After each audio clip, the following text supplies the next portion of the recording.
Hello and welcome back to the Retro Gaming Collective. My name is Aaron, and if you're anything like me, you are a massive Game of Thrones fan, and if you found your way to this video, chances are that's the case.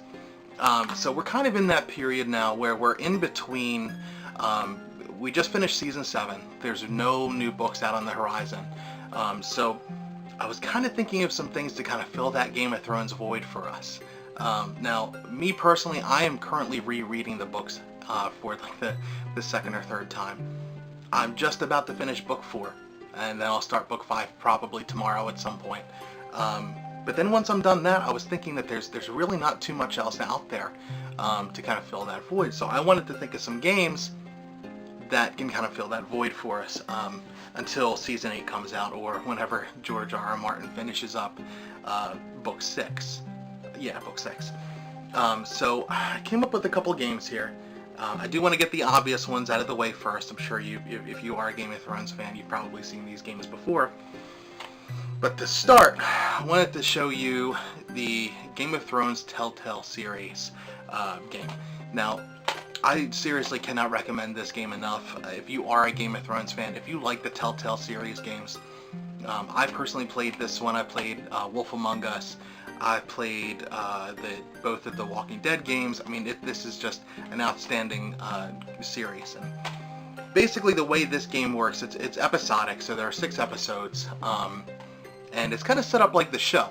So you're in this game. You are the Forrester family, which is basically a minor house that are bannermen to Robb Stark. Now, I am going to give you a couple spoilers here, so be prepared. I'll try to keep it to a minimum.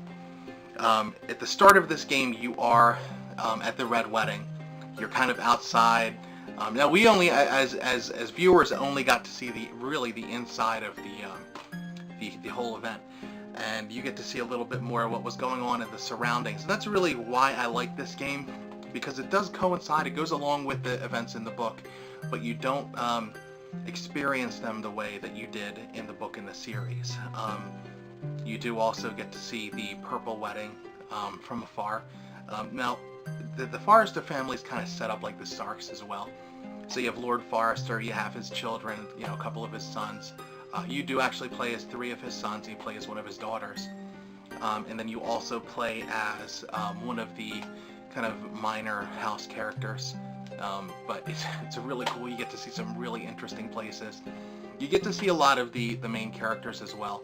So you do get to see Daenerys Targaryen, you get to see Cersei Lannister, you get to see Tyrion, and I can promise you that Peter Dinklage does a much better job voicing Tyrion in this game than he does voicing his character in Destiny.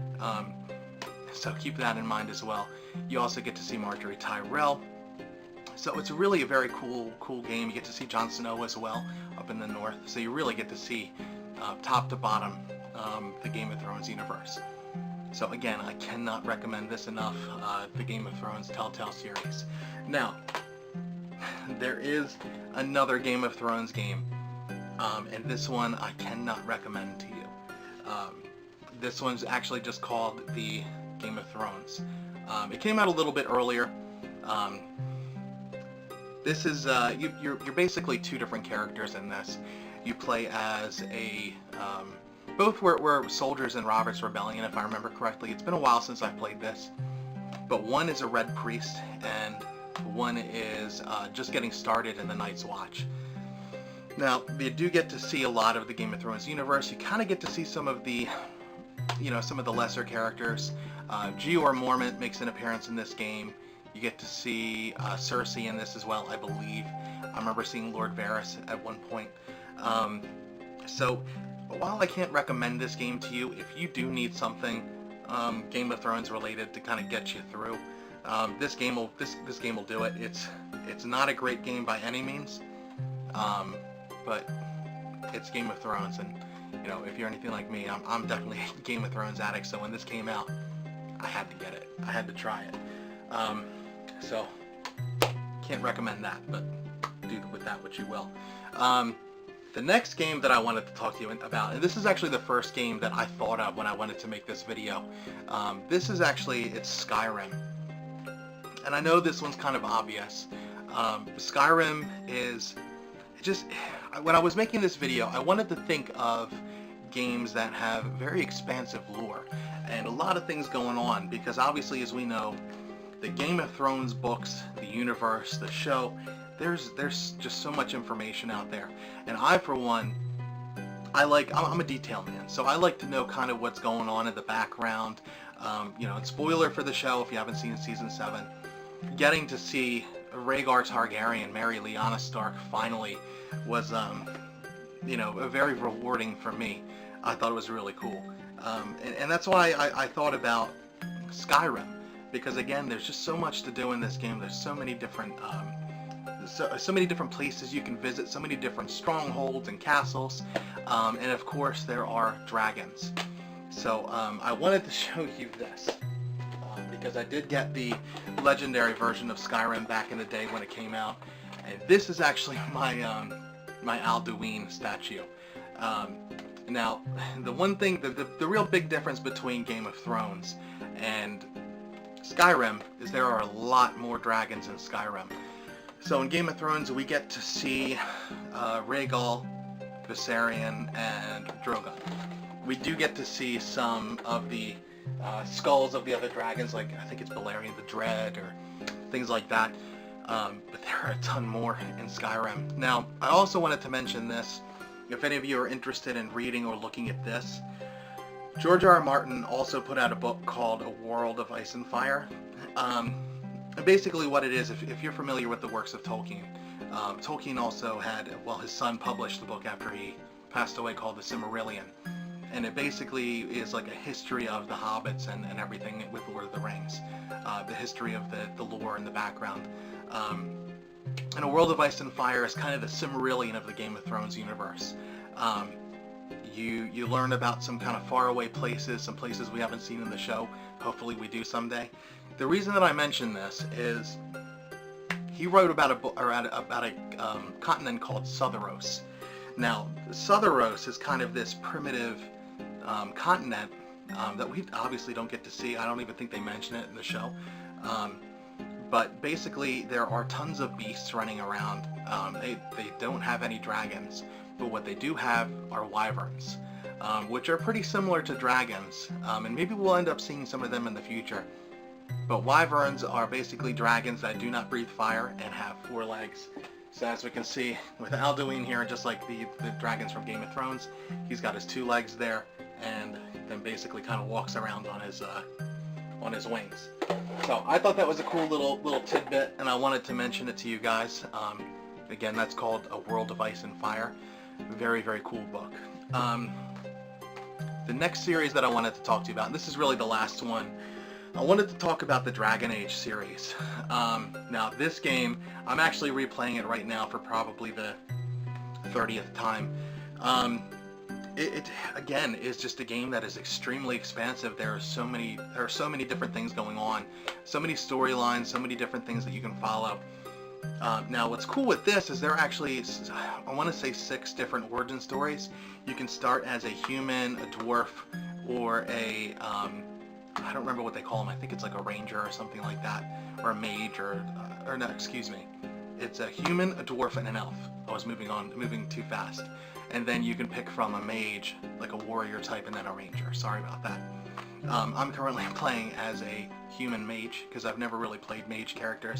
I'm kind of a warrior type. I like to swing the sword in the games. But I wanted to try something a little different. Now, we don't really see a ton of magic in Game of Thrones, but you do kind of see a bit of it in here. Actually, quite a bit of it, to be completely honest. The other thing that I wanted to mention is, and again, spoiler for the game if you haven't played it, it's old, so I'm sure if you have, you've played it, or if you were going to play it, you already have. As soon as you start the game, no matter what origin story you pick, you end up joining a group called the Grey Wardens. Now, you can definitely make a connection between the Grey Wardens and the Night's Watch. So the Grey Wardens essentially are there to protect the realm from Darkspawn or the Blight. They're an order. They swear an oath. That whole thing. Just like the Night's Watch are there to protect the realm from the White Walkers or the others, or the wildlings. So definitely can make a connection there. Again, I cannot recommend this game enough. It's absolutely outstanding, and if you watch my other videos, you know that I'm a pretty big fan of BioWare, and that's who did make this game. BioWare also made the Mass Effect series, which is probably one of my favorite series of all time. And they also made the Knights of the Old Republic, which is my favorite game of all time, probably. I think Obsidian made the second one, but I don't recall. Now there are some other games in the series. There is Dragon Age 2. This is a pretty good game too.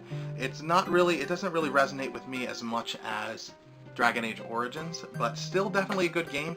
It's got an interesting story, and you do kind of get to see a little bit more of the backstory, a little bit more of the universe. So it's definitely worth picking up, and they're probably cheap at this point. I see the price tag on this is $59.99 when I got it brand new, and that kind of kills me a little bit, because I could probably get it for like $10 now. And I also have Dragon Age Inquisition for the Xbox One. This is a really good game. It's not my favorite of the series. It's certainly a very long game. It's certainly very open world. But it didn't really resonate with me that much. So I didn't put as much time into it as I did with the other ones. I do want to go back and play it again at some point. But, you know, as of right now, I haven't played it all the way through, to be completely honest with you. No, those are really the games that I wanted to mention to you. And, you know, I really appreciate you watching and tuning into my videos, because, you know, I do want to kind of make some more videos and put out some more content for you guys, because I do have a really big collection, and this is certainly a passion of mine. I have 1,200 games, and again, I don't claim to have the biggest collection, but I have the games that I like, the games that I want, and I'm happy to share them with you and share my experiences as a collector. So if you have any questions for me, you know, feel free to comment, send me a message. You can follow me on Instagram at the Retro Gaming Collective. And I think there's a link on my homepage here. So again, please feel free to reach out to me. Ask me questions. Let's start a conversation. Whether it's about Game of Thrones or gaming or whatever you want to talk about, I'm more than happy to. So again, thank you so much for tuning in, and I hope you have a good rest of your day, and see you next time.